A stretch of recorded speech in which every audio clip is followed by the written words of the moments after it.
Assalamualaikum warahmatullahi wabarakatuh. Pada video kali ini, saya akan memaparkan materi terkait artikel ilmiah yang sudah saya publish sebelumnya di ResearchGate. Perkenalkan, nama saya Kakak Kalam Jati Permana.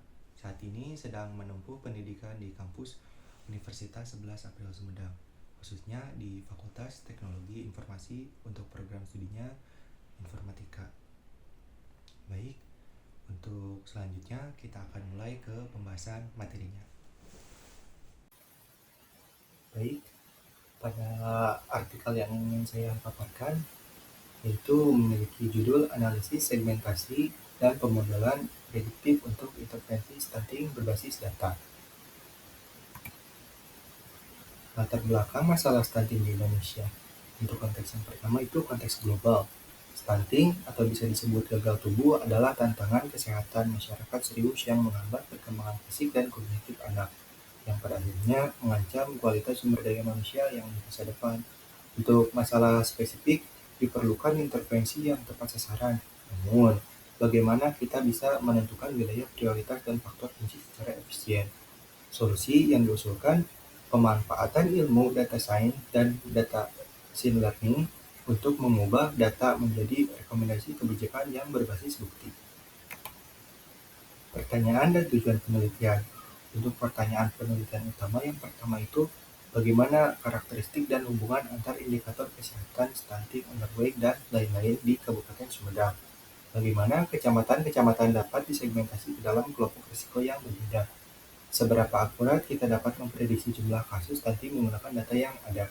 Untuk tujuan penelitiannya yaitu yang pertama, menganalisis korelasi antar indikator kesehatan.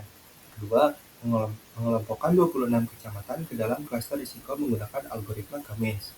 Dan yang terakhir, itu membangun dan membandingkan model prediksi linear regression versus random forest untuk kasus stunting. Di sini di bagian metodologi, desain melakukan pendekatan kuantitatif dengan metode ilmu data. Datanya yaitu data sekunder agregat tahun 2023 dari 26 kecamatan Kabupaten Sumedang. Di sini dapat dilihat dari bagian sebelah kanan terdapat alur kerja penelitian. Nah, yang pertama itu kami melakukan input data CSV stunting 2023, kemudian melakukan pemrosesan data pembersihan di pengecekan kualitas. Kemudian di tahap analisis datanya ini terdapat analisis eksplorasi data IDA, memahami karakteristik dan korelasi. Kemudian segmentasi kecamatan atau clustering mengelompokkan kecamatan yang serupa. Kemudian analisis prediksi, membangun model dan prediksi stunting. Tahap akhir yaitu sintesis dan integrasi hasil, menggabung semua wawasan. Penyusunan laporan akhir, kemudian diakhiri dengan dokumentasi dan rekomendasi. Di sini dapat dilihat di heatmap korelasi. Di sini kan temuan awal korelasinya sangat kuat untuk kasus stunting dan underweight hampir selalu terjadi bersamaan. Ditunjukkan di sini di gambar 2 heatmap korelasi, yaitu analisis korelasi persen menunjukkan hubungan positif yang sangat kuat di angka 0,93. Implikasi awalnya, intervensi untuk stunting tidak bisa dipisahkan dari penanganan underweight. Di sini terdapat identifikasi wilayah. Ternyata di daerah Jatinangor, Tanjung Sari, dan Sumedang Utara menjadi kecamatan dengan beban kasus tertinggi. Dapat dilihat di sebelah kanan terdapat bar chartnya menunjukkan Jatinangor yang paling tinggi. Untuk peningkatan berdasarkan jumlah kasus absolut secara jelas mengidentifikasi area-area yang prioritas utama. Kemudian ini adalah langkah pertama dalam penargetan sumber daya. Di sini segmentasi peta risiko stunting kecamatan berhasil dikelompokkan menjadi 2 klaster, yaitu risiko tinggi dan risiko sedang. Di sini klaster yang pertama itu tergolong ke risiko tinggi, terdiri dari 7 kecamatan, rata-rata kasus stunting menunjukkan angka 445 dan underweight 459. Jauh lebih tinggi dibandingkan klaster lain. Ini adalah prioritas yang utama nih. Kemudian klaster yang 0 itu termasuk risiko yang sedang, terdiri dari 19 kecamatan dengan profil risiko kesehatan yang lebih rendah. Dapat dilihat dalam tabel yang sebelah kanan. Kemudian di sini pemodelan memprediksi untuk masa depan. Model random forest unggul dan mengidentifikasi underweight sebagai prediktor utama.